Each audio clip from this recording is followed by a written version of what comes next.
नमस्कार, good morning, Radhe Radhe, जय श्री कृष्ण। एक बार फिर आप सब लोगों का स्वागत है केपी कॉलेज के इस यूट्यूब प्लेटफॉर्म पर, डिजिटल प्लेटफॉर्म पर। प्यारे बच्चों, हमने सेमेस्टर थर्ड की क्लासेस शुरू की थी, जिसके अंदर हमने पहली क्लास ली थी सेमेस्टर थर्ड पॉलिटिकल साइंस की, जिसके अंदर आपको सेमेस्टर थर्ड पॉलिटिकल साइंस के अंदर क्या अपने अब की बार सिलेबस रहेगा उसके ऊपर डिस्कस किया था। कौन सी पुस्तक है, कौन कौन से थिंकर है, उसके कौन कौन से थॉट्स है, उनके बारे में बात की थी। और हमने प्लेटो को पढ़ना शुरू किया था। प्लेटो को पढ़ते हुए मैंने आपको बताया था, प्लेटो का जीवन परिचय बताया था और प्लेटो की न्याय की अवधारणा के बारे में बात करने शुरू की थी। प्लेटो की न्याय की अवधारणा के बारे में बात शुरू की थी और मैंने आपको बताया था कि प्लेटो ने जिस समय अपनी न्याय की अवधारणा दी एथेंस के अंदर, यूनान के अंदर, उनसे पहले एथेंस एवं यूनान के अंदर न्याय के संबंधित कौन से राजनीतिक विचार थे, उनसे पहले के जो विचारक थे वो न्याय के बारे में क्या बातें करते थे, जिनके बारे में मैंने आपको बताया था। उसी कड़ी को आगे बढ़ाते हैं और आज हम न्याय के ऊपर प्लेटो महोदय की क्या विचार रहे हैं उनके बारे में थोड़ी सी बात करते हैं। बहुत ही महत्वपूर्ण और इंपॉर्टेंट प्रश्न है, क्योंकि प्लेटो की हम जितनी भी अवधारणाएं पढ़ते हैं, प्लेटो के जितने भी राजनीतिक विचार पढ़ते हैं, उनके अंदर प्लेटो के द्वारा न्याय के ऊपर दिए हुए जो अपने विचार थे वो सबसे महत्वपूर्ण है। न्याय के ऊपर उन्होंने अपनी विभिन्न पुस्तकों के अंदर बहुत सारी बातें बताई हैं। प्लेटो ने क्या बताया है न्याय के बारे में, इसके ऊपर देखो थोड़ी सी बात करते हैं। आपको पता ही है हमारी पुस्तक का नाम है अंतरराष्ट्रीय राजनीतिक विचार, इंटरनेशनल पॉलिटिकल थॉट। हम सेमेस्टर थर्ड की पढ़ाई कर रहे हैं, ठीक है। बात है प्लेटो के अनुसार न्याय की अवधारणा या न्याय पर विचार।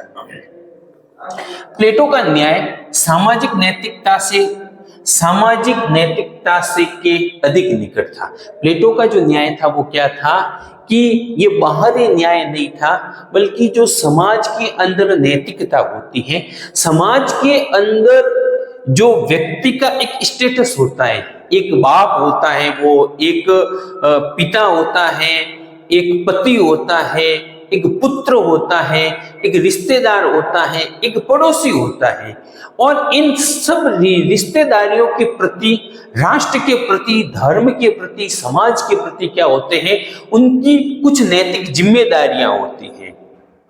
वह न्याय को व्यक्तिगत नैतिक अच्छाई, शुभता तथा सामाजिक नीति परायणता, सोशल राइटनेस से जोड़ता है। प्लेटो न्याय को क्या करता है, नैतिक अच्छाई यानी कि व्यक्ति के अंदर जो नैतिकता होती है, नैतिकता के नाते उनके अंदर जो सत्य, अहिंसा, धर्म, इस प्रकार के जो विभिन्न अच्छे अच्छे उनके गुण होते हैं, उनके जो व्यक्तिगत मूल्य होते हैं, इनके अलावा नीति परायणता, अर्थात वो क्या करेगा, नीति के अनुसार चलेगा। नेचुरल रूप से, प्राकृतिक रूप से जो चीजें सही है उनको सही मानेगा, और जो नेचुरल रूप से गलत है, जिनकी प्रकृति ही गलत है, उनको वो गलत बताएगा। इस रूप में प्लेटो का न्याय सिद्धांत व्यक्तिगत और सामाजिक नैतिकता का सिद्धांत है। प्लेटो का जो न्याय सिद्धांत है वो क्या है, व्यक्तिगत और सामाजिक नैतिकता का सिद्धांत है। ध्यान रखना, व्यक्तिगत और सामाजिक नैतिकता का सिद्धांत है। प्लेटो का न्याय हम पढ़ते हैं तो उसके अंदर, न्याय के अंदर एक महत्वपूर्ण बात निकल करके आती है, वो आती है नैतिकता। प्लेटो के न्याय का मतलब क्या था, नैतिकता। प्लेटो के न्याय का अर्थ क्या था, नैतिकता।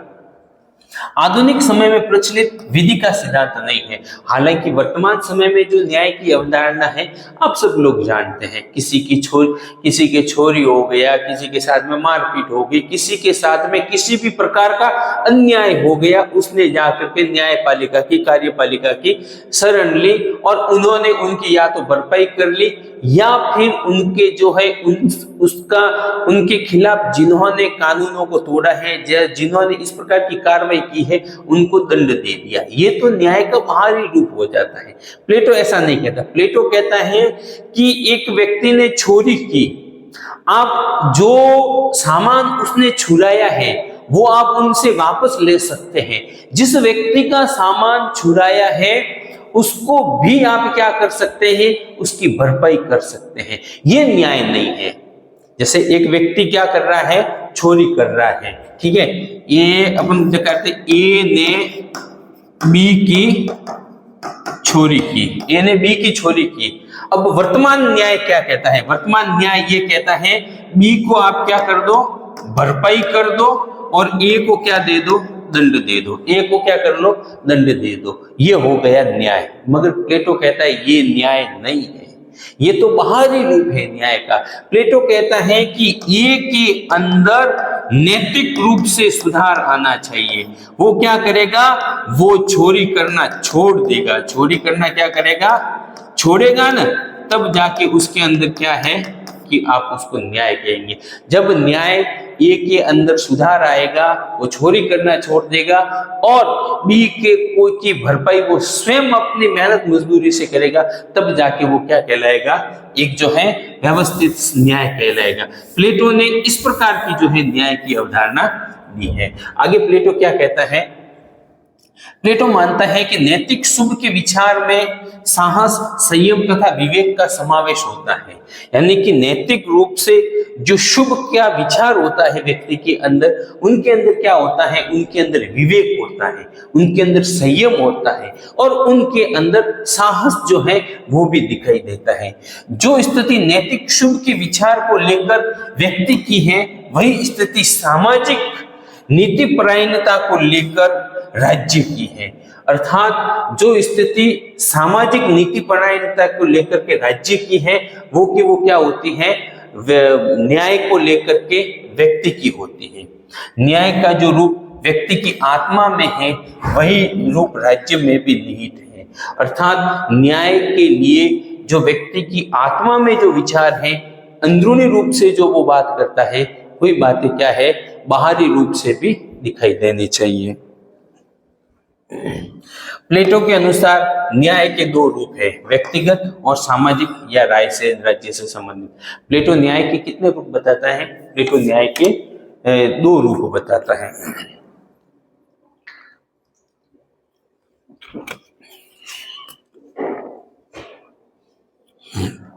एक तो व्यक्तिगत न्याय और एक सामाजिक न्याय।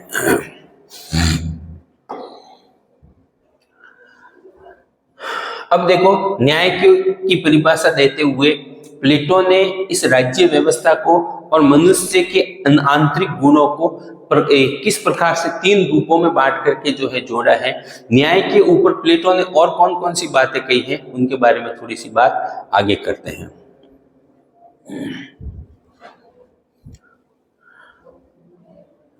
वह मानवीय आत्मा व्यक्ति में तीन तत्वीय नैतिक प्रवृत्तियां मानता है। प्लेटो क्या करता है कि व्यक्ति की आत्मा के अंदर या व्यक्ति की तीन नेचर की जो है प्रवृत्तियां मानता है। पहली प्रवृत्ति है इंद्रिय तृष्णा या वासना, दूसरी है शौर्य या साहस और तीसरी है बुद्धि या ज्ञान। व्यक्ति के अंदर क्या होता है, एक तो शौर्य होता है, साहस होता है, दूसरा उसके अंदर क्या होता है, ज्यादा से ज्यादा जो है चाहत होती है, पाने की होती है, तृष्णा होती है, इंद्रिय तृष्णाएं होती है, और तीसरा उनके अंदर क्या होता है, एक विवेक होती है, बुद्धि होती है एवं ज्ञान होता है। ये तीनों गुण जब उचित अनुपात में मानव मस्तिष्क में विद्यमान रहते हैं, तभी व्यक्ति न्याय का पालन कर सकता है। ये तीनों गुण जो होते हैं वो व्यक्ति के अंदर उचित मात्रा के अंदर जब विद्यमान रहते हैं, तभी व्यक्ति क्या कर पाता है, तभी व्यक्ति जो है निश्चित अनुपात के अंदर न्याय का जो है पालन कर पाता है। दूसरे शब्दों में हम कह सकते हैं इंद्रिय तृष्णा, शौर्य तथा बुद्धि का उचित समन्वय और सामंजस्य व्यक्ति के जीवन में न्याय की सृष्टि करता है। अर्थात व्यक्ति के अंदर जो है तीनों, ये जो तीनों तत्व होते हैं ना, इंद्रिय तृष्णा अर्थात कुछ पाने की चाहत, ठीक है, कि मेरे को ये चाहिए, वो चाहिए, वो चाहिए, घर चाहिए, मकान चाहिए। इसके अलावा उनके अंदर शौर्य या साहस कि मैं ये कर सकता हूँ, वो कर सकता हूँ, तथा बुद्धि, और इसके अंदर जो बुद्धि होती है, इन तीनों का जो उचित समन्वय होता है। और उचित समन्वय क्या करता है? सामंजस्य व्यक्ति के जीवन में न्याय की सृष्टि करता है, न्याय को बढ़ाता है। तृष्णा, साहस और बुद्धि प्लेटो के दर्शन के प्रमुख आधार है और इनसे समाज के 3 वर्ग बनते हैं। प्लेटो के दर्शन के जो प्रमुख आधार रहे हैं, 3 आधार, वो कौन कौन से रहा है? तृष्णा, साहस और बुद्धि। और इन 3 आधारों पर समाज के अंदर 3 रूप उभर करके सामने आते हैं। देखो क्या होता है, प्लेटो कहता है कि तृष्णा या वासना तत्व की पूर्ति करने वाले उत्पादक या कर्षक वर्ग है। तृष्णा या वासना से संबंधित जो वर्ग है वो है उत्पादक वर्ग है। दूसरा आता है शौर्य या साहस के गुण का प्रतिनिधित्व करने वाले जो हैं सैनिक या संरक्षक वर्ग हैं। बुद्धि या विवेक का गुण का प्रतिनिधित्व करने वाले राज्य के संरक्षक माने जाते हैं। या इसके अंदर बुद्धि या विवेक के गुण का जो प्रतिनिधित्व करने वाले हैं वो राज्य की शासन व्यवस्था को संभालने वाला जो है वो अंग अर्थात शासक वर्ग इसके अंदर आ जाएगा। राज्य के इन 3 वर्गों दार्शनिक वर्ग, दार्शनिक शासक, सैनिक वर्ग तथा उत्पादक वर्ग द्वारा अपने कार्य क्षेत्र में विशिष्टता प्राप्त कर लेना तथा अपने कर्तव्यों का समुचित रूप से निर्वाह करने का नाम ही न्याय है। ये तीनों के तीनों वर्ग अर्थात उत्पादक वर्ग हैं, शासक वर्ग और मजदूर वर्ग, ठीक है ना, उत्पादक वर्ग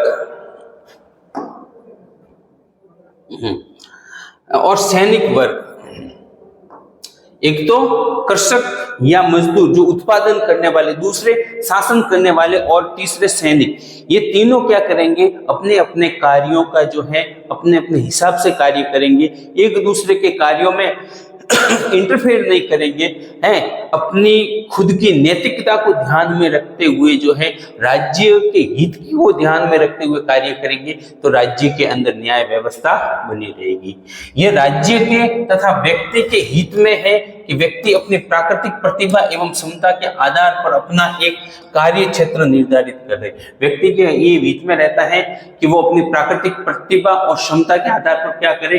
अपना एक निश्चित कार्य क्षेत्र निर्धारित करे, उस कार्य में अधिक से अधिक योग्यता बढ़ाकर अधिकतम श्रेष्ठता पूर्वक कार्य करे। अर्थात ये जो तीनों वर्ग हैं ये क्या करे? अपने अपने क्षेत्र के अंदर माहिर बने। सैनिक है तो वो लड़ने के अंदर इतना माहिर हो कि उसके अंदर इतना शौर्य हो, इतना साहस हो कि वो हर समय राज्य की रक्षा हर एक स्थिति में कर सके। शासक वर्ग जो है उनके अंदर भी जो है नैतिकता हो, धर्म हो, वो प्रजा का जो है सदा पालन करे। और कृषक और मजदूर है वो भी मेहनत मजदूरी करके राज्य के जो अन्य वर्ग हैं उनके लिए जो है उत्पादन के जो साधन है उन साधनों की पूर्ति करे।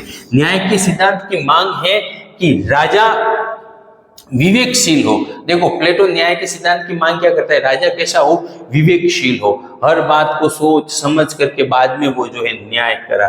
सैनिक है वो साहसी हो, सैनिक है वो साहसी होना चाहिए, हर एक परिस्थिति के अंदर वो डरे नहीं एवं राज्य की रक्षा के लिए डटा रहे। और उत्पादक वर्ग जो है वो आत्म संयम युक्त हो, यानी उत्पादक वर्ग है उनके अंदर भी थोड़ा संयम होना चाहिए।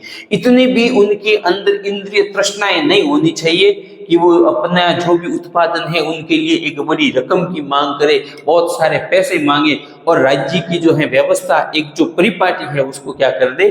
खराब कर दे। अगर ऐसा होता है तो राज्य में न्याय का निवास है, अन्यथा नहीं। अर्थात ये तीनों जो वर्ग हैं, राजा विवेकशील है, सैनिक साहसी है और उस राज्य के कृषक और मजदूर हैं उनके अंदर संयम है, उनके अंदर जो है आत्म संयम है, वो संयमित रह करके जो है कार्य कर रहे हैं, उनके अंदर सेवा का भाव है, तब तो उस राज्य के अंदर क्या है? न्याय है।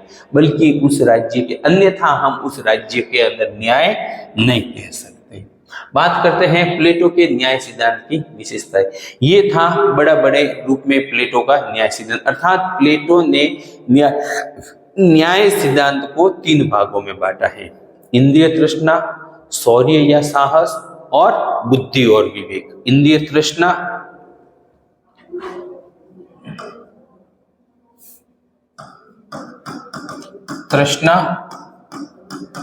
साहस और बुद्धि, इन 3 भागों में बांटना है। तृष्णा जो है इसका प्रतीक कौन है?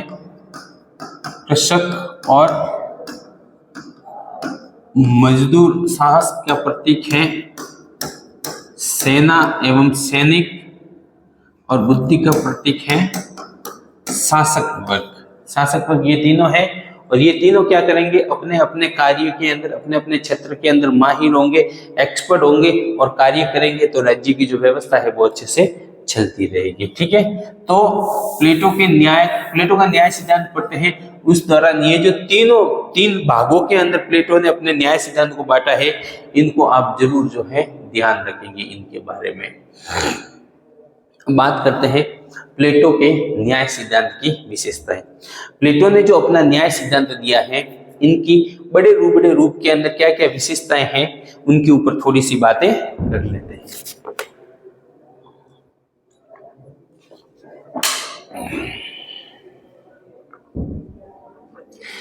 प्लेटो का जो न्याय सिद्धांत है वो एकता का सिद्धांत है। कैसा सिद्धांत है? एकता का सिद्धांत है। अर्थात अब आप कहेंगे सर अभी अभी तो आप बता रहे थे कि प्लेटो समाज को तीन भागों के अंदर बांट रहा है और व्यक्ति के जो आंतरिक तत्व हैं उनको भी तीन भागों में उन्हीं के अनुसार बांट करके जोड़ रहा है। जी हाँ, प्लेटो समाज को, राज्य को या न्याय को तीन भागों में बांट रहा है, मगर प्लेटो फिर उन तीनों के अंदर एकता भी चाहता है। ये तीनों के तीनों जो वर्ग हैं, शासक वर्ग, सैनिक वर्ग और किसान वर्ग, जो कि बुद्धि, साहस और तृष्णा के प्रतीक हैं, उत्पादन के प्रतीक है, ये तीनों में एकता भी होनी चाहिए, सामंजस्य भी होना क्या है, आवश्यक है। यद्यपि कार्यों और गुणों के आधार पर समाज में तीन वर्ग हैं।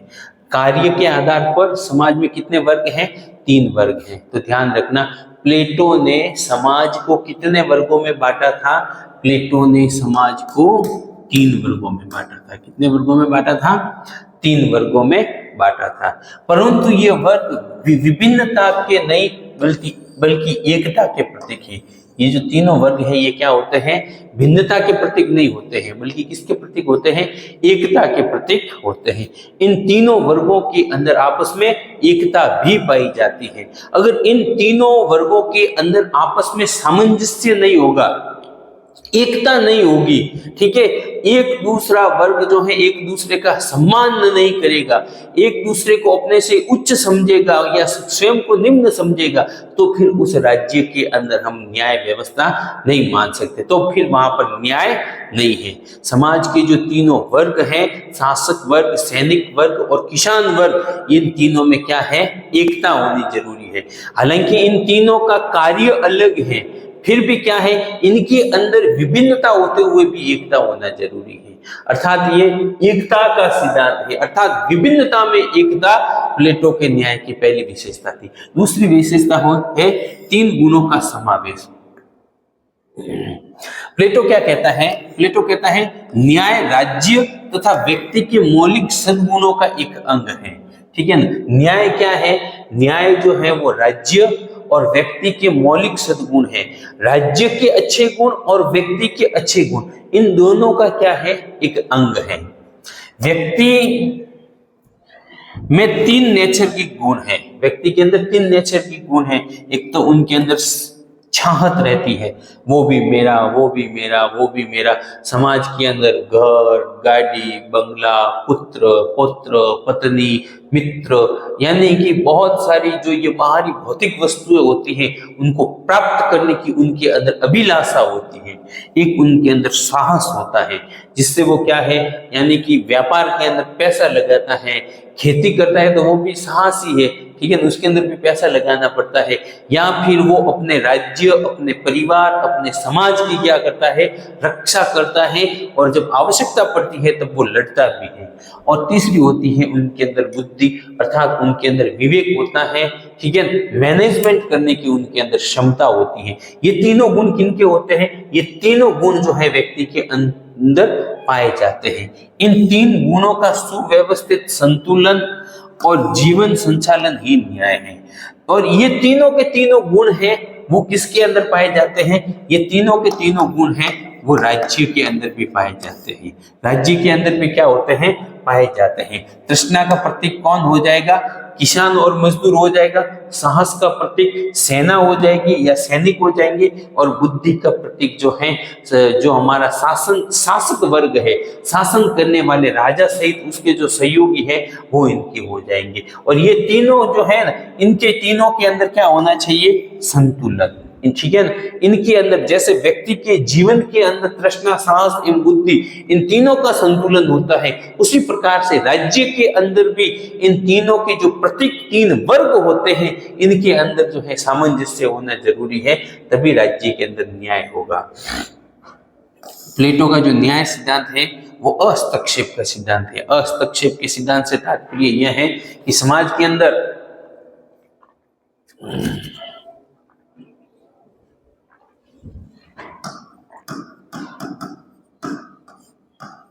कृषक या मजदूर, शासक या राजा, सैनिक, समाज के अंदर ये जो तीन वर्ग हैं, ठीक है ना, प्लेटो ने समाज को इन तीन वर्गों में, राज्य को इन तीन वर्गों में बांटा है। तो ये जो तीनों वर्ग हैं, ये क्या करेंगे? हस्तक्षेप का सिद्धांत, ये एक दूसरे के कार्यों के अंदर हस्तक्षेप नहीं करेंगे। सैनिक जो है उस राजा के कार्यों में हस्तक्षेप नहीं करेगा। हम देखते हैं कि अधिकांश राज्यों के अंदर सेना क्या करती है? शासन व्यवस्था को खुद के हाथों में ले लेती है। कई बार शासक एवं राजा होते हैं, वो कृषकों और मजदूरों को परेशान करते, इतना कर दो, इतना दो, और इस चीज की खेती करो, इसकी मत करो, बेगार करो। कई प्रकार की इस प्रकार की चीजें देखने को आती है ना। इसके अलावा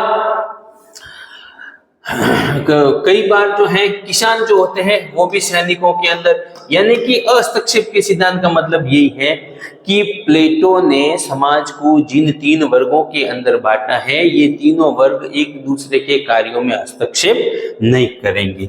इससे समाज के तीन वर्गों के कार्य निर्धारित कर दिए हैं। तीनों के कार्य निर्धारित हो गए। सेना का, शासक या राजा का काम है राज्य का मैनेजमेंट करना, सैनिकों का काम है राज्य की रक्षा करना, कृषक एवं मजदूरों का काम है कि राज्य के अंदर उत्पादन करना और उन जो है सब लोगों की जो है जो भी आवश्यकताएं है उनकी पूरी करना। और ये समाज के ये तीनों वर्ग अपना कार्य करेंगे, हम दूसरों के कार्य में हस्तक्षेप नहीं करेंगे। प्लेटो क्या कहता है कि ये तीनों वर्ग क्या करेंगे? अपना अपना कार्य करेंगे एवं दूसरों के कार्य में जो है हस्तक्षेप नहीं करेंगे। इसके अलावा प्लेटो का जो राजनीतिक सिद्धांत, प्लेटो का जो न्याय का सिद्धांत है वो विशिष्टीकरण का सिद्धांत है। कैसा सिद्धांत है? विशिष्टीकरण का सिद्धांत है। कैसे विशिष्टीकरण का सिद्धांत है? समाज में तीन वर्ग हैं, ये वर्ग अपने अपने कार्यों में विशिष्टता प्राप्त करेंगे। देखो क्या है कि तीनों वर्ग अपने अपने कार्य में विशिष्टता प्राप्त करेंगे। किसान है तो खेती कैसे करनी है, हल कैसे चलाना है, खेत कैसे जोतने हैं, अनाज से वो कैसे काटना है, कैसे बीज को निकालना है, इस प्रकार की जो है वो खेती से संबंधित उनके अंदर योग्यता होनी चाहिए। सैनिक है, उसको कैसे लड़ना है, कैसे जो है तीर चलाना है, कैसे भाला चलाना है, कैसे बंदूक चलाना, तलवार चलाना, एवं लड़ने से संबंधित नई नई तकनीकें उनके अंदर आनी चाहिए। और राजा या शासक हैं वो भी जो है अच्छे अच्छे नए नए कानूनों के द्वारा किस प्रकार से वो राज्य की समस्त जनता को क्या है संतुष्ट रख सके, इस प्रकार का कार्य करेगा। तो ये क्या करेंगे? तीनों वर्ग अपने अपने कार्यों के अंदर विशिष्टता, ठीक है ना, क्वालिटी प्राप्त करेंगे, अपने अपने विषय के अंदर ब्रांड बनेंगे। इन तीनों वर्गों का विभाजन भी कार्य की विशिष्टता के आधार पर हुआ है। और ये जो समाज के अंदर तीन वर्ग बने हैं, इनों का विभाजन कैसे हुआ है? कार्यों के आधार पर, ठीक है। जिनके अंदर साहस की मात्रा ज्यादा है वो सैनिक बना है। जो शारीरिक रूप से मेहनत कर सकता है, जिनके अंदर बुद्धि की कमी है, वो क्या बन रहा है? वो बन रहा है मजदूर या किसान है। और जिनके अंदर विवेक है, बुद्धि है, उच्च शिक्षित हैं, वो क्या करेगा? वो शासक वर्ग के अंदर आ जाएगा। हम अगले पार्ट के अंदर प्लेटो का शिक्षा सिद्धांत पढ़ेंगे, उसके अंदर पढ़ेंगे कि किस प्रकार से जो है प्लेटो की शिक्षा के अंदर सैनिक बनते हैं, कैसे उत्पादक वर्ग यानी कि उत्पादक वर्ग के अंदर आते हैं और कैसे शासक बनते हैं। व्यापर ने कहा है कि व्यक्ति जिस कार्य को सर्वश्रेष्ठ रूप से करे वही करता रहे, यही न्याय है। वेपर ने न्याय से संबंधित प्लेटो की अवधारणा के बारे में कहा है कि व्यक्ति जो कार्य कर सकता है, ठीक है, जिस कार्य को सर्वश्रेष्ठ तरीके से, यानी जिस कार्य को करने की उनके अंदर विशिष्ट योग्यता है, अच्छी योग्यता है और वो सर्वश्रेष्ठ अच्छे प्रकार से कर सकते, उसी कार्य को करता है, तो वो क्या है, वो न्याय है। न्याय आंतरिक है, ये बात तो मैंने पहले ही आपको बता दी थी कि प्लेटो ने न्याय को क्या बताया है, आंतरिक बताया है, और न्याय को किसके साथ में जोड़ा था, नैतिकता के साथ में जोड़ा था। न्याय को किसके साथ में जोड़ा था, नैतिकता के साथ में जोड़ा था। प्लेटो का न्याय वस्तुत बाहरी शक्ति द्वारा व्यक्ति पर लादा गया नहीं है। प्लेटो का जो न्याय है वो बाहरी रूप से व्यक्ति के ऊपर लादा गया नहीं है, अपितु यह तो मनुष्य की अंतरात्मा की आवाज है, मनुष्य की अंतरात्मा की जो आवाज है, मनुष्य की जो आंतरिक प्रवृत्ति है, वो क्या है, न्याय है।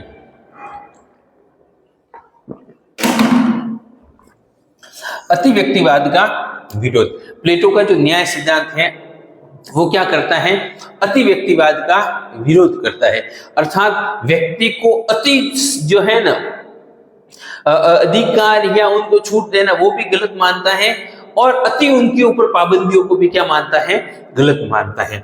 उसके विचार से व्यक्ति तथा राज्य दोनों का लक्ष्य एक श्रेष्ठ जीवन का विकास है।